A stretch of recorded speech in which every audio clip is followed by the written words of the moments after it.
ಈ ಸಲ big boss ಕನ್ನಡಕ್ಕೆ ಗಿಲ್ಲಿ ಮತ್ತೆ ಸಂಗೀತ ಅವರು ಜಡ್ಜ್ ಅಂತೆ. ಅರೆ ಸುದೀಪ್ ಅವರಲ್ಲ ಬಿಗ್ ಬಾಸ್ ಸಾರಥಿ, ಅವ್ರು ಯಾಕೆ ಬರ್ತಾರೆ ಅಂತ ಕನ್ಫ್ಯೂಸ್ ಆಯ್ತಾ?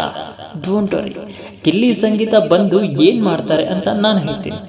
ಅಸಲಿ ಮ್ಯಾಟ್ರ್ ಏನಂತಂದ್ರೆ, ಇಲ್ಲಿವರೆಗೂ ಬಿಗ್ ಬಾಸ್ ಮನೆಗೆ ಹೋಗೋ ಸ್ಪರ್ಧಿಗಳನ್ನ ನೇರವಾಗಿ ಬಿಗ್ ಟೀಮೇ ಆಯ್ಕೆ ಮಾಡ್ತಿತ್ತು.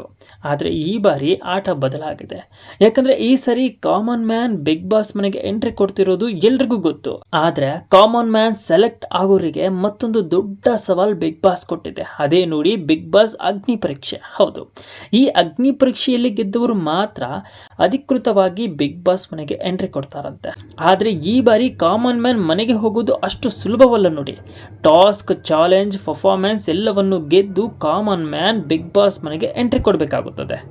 ಇದರ ಮಧ್ಯೆ ಇನ್ನೊಂದು ವಿಚಾರ ಸಿಕ್ಕಾಪಟ್ಟೆ ವೈರಲ್ ಆಗ್ತಿರೋದು ಏನು ಅಂತಂದ್ರೆ, ಈಗಾಗಲೇ ಮೊದಲೇ ಹೇಳ್ದಂಗೆ ಕಳೆದ ಸೀಸನ್ನ ಸ್ಟ್ರಾಂಗ್ ಸ್ಪರ್ಧಿಗಳಾದ ಸಂಗೀತ ಶೃಂಗೇರಿ, ವಿನಯ್ ಗೌಡ ಮತ್ತು ಗಿಲ್ಲಿ ನಟ ಈ ಅಗ್ನಿ ಪರೀಕ್ಷೆಯಲ್ಲಿ ಜಡ್ಜ್ಗಳಾಗಿ ಕಾಣಿಸ್ಕೊಳ್ತಾರೆ ಅಂತ ಹೇಳ್ತಾ ಇದ್ದಾರೆ.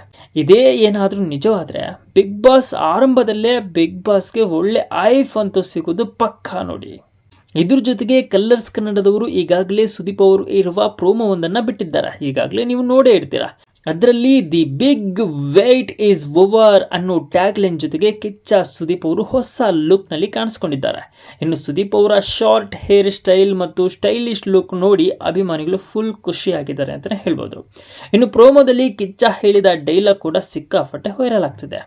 ಇನ್ನು ಬಿಗ್ ಬಾಸ್ ಕನ್ನಡ 13 ಯಾವ ದಿನದಿಂದ ಆರಂಭವಾಗುತ್ತದೆ ಅನ್ನೋದನ್ನು ವಾಹಿನಿ ಇನ್ನೂ ಅಧಿಕೃತವಾಗಿ ಹೇಳಿಲ್ಲ.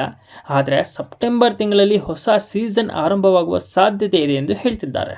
ಇನ್ನು ಈಗ ಬಂದಿರೋ ಅಪ್ಡೇಟ್ ಪ್ರಕಾರ ಸಂಗೀತ, ವಿನಯ್ ಮತ್ತು ಗಿಲ್ಲಿ ನಿಜವಾಗಿಯೂ ಜಡ್ಜ್ ಆಗಿ ಬಂದರೆ ಹೇಗಿರುತ್ತೆ ಅನ್ನೋದನ್ನ ನೀವು ಕಾಮೆಂಟ್ ಮಾಡಿ ತಿಳಿಸಿ. ಹಾಗೆ ಇದೇ ಥರ ಅಪ್ಡೇಟ್ ಬೇಕು ಅಂದರೆ ಈ ಪೇಜನ್ನು, ಈ ಚಾನಲ್ನ ಈಗಲೇ ಸಬ್ಸ್ಕ್ರೈಬ್ ಮಾಡಿ, ಫಾಲೋ ಮಾಡಿ.